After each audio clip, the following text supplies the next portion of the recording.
Hi guys, and welcome back to Chip's Green World. Today's vlog is going to be all about violet. We're going to be planting violet, we're going to be lifting violet, transplanting violet, and talking about the great properties of violet. Hi and welcome back to Chip's Green World.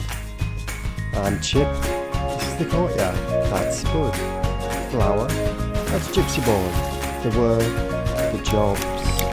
Join us on our adventures. Let's get to work. Right, so it's Violet Week, and these are the little violets that have made me think, I'm definitely wanting more of these in the garden. And as luck would have it, I've got lots of little seedlings that have popped up in where I used to have the wildflower borders. And as I'm redoing these borders this year, I'm going to save these and give them a home. So today I'm going to lift them and transplant them into these 3 little pots, where Gypsy Boy is just moistening the soil for me before I start. So what's not to love about the violet? Easily to transplant. Just dig them up with your little trowel and pop them in a pot. They flower in spring, and if you're lucky enough you can get a second bloom in autumn. There are hundreds of varieties. There's the dog violet, the sweet violet, the wild violet, the blue violet, the common violet. But not the African violet, that's a different species altogether, not in the viola family.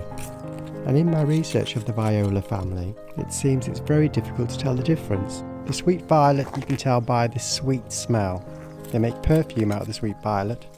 But my favourite thing of all is they look like mini orchids. See what I mean? Beautiful little flowers.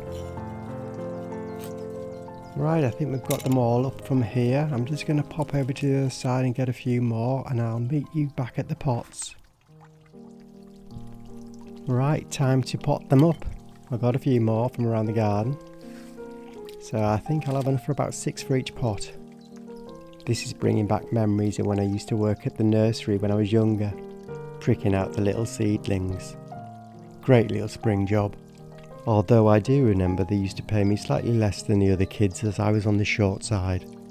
Took a while to fill my boots. Right, back to the violet. The violet has edible flowers and edible leaves. They're used in tea, syrups, vinegars, even wine. And you'll often find the little flowers on top of cakes. The leaves and flowers in salads and garnishes. So the benefits: vitamin A and C, soluble fibre, antioxidants, and their heart-shaped leaves apparently good for the heart. And they can come in different colours. They can come in a white with purple veins, or even a yellow. They grow about 6 to 8 inches tall, and not forgetting the most important thing about violet, it's a crucial source of food for the butterfly larvae. So, if you've got a bit of violet growing in your garden, pot it up and give it a home. And this is the new home for my violets. And if any of you have tried the violet tea, I would love to know how that went, or anything else you've used the violet for. Let me know down below. I'd be very interested indeed.